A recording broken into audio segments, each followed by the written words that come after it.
مساء الخير يا جماعة الخير، كيف حالكم؟ طيبين إن شاء الله. يا إخوان في بداية هسه في طيارتين بكون عند المطار، عشان في طيارتين بكون هنفجر واحدة ناخذ واحدة. يا عم حب الخير لبعض، مش تعرفوا زي هيك. فأخذت طيارة على لما بطير فيها، في تجمع طيارات وين بكون عند العماير سكول، في حوالي 5 طيارات 6 طيارات غادا. غاد معلم بيقوم محاب غاد إشي بجنن يعني، لاعب فخم. المهم اللي بده طريقة اللعبة وبده طريقة كيف يلعبها ووين بتكون الطيارات ومواقعهن يكتبها بالتعليقات وما يصير خطر كله طيب إن شاء الله.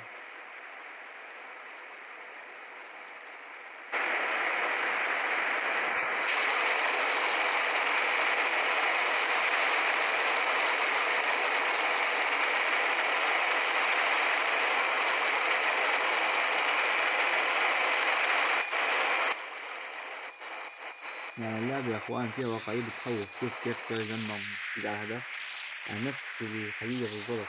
بيعطيك منظور شخص أول منظور شخص ثاني، ومعك سلاح ثاني على الجنب زي الهليكوبتر بيحكم بالرشاش.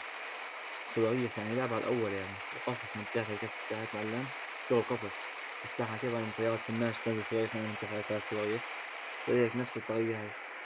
يعني شوف يا معلم تلحق بالطيارة الكبيرة هاي طيارة الضربات، بلحق فيها الطيارة أعلى منها بسبقها بس مش بحكي.